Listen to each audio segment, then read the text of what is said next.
12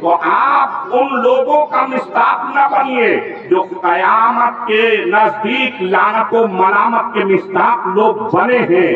آپ جو ہے وہ نبی کریم کے عاشقوں کے مصداق بنیے.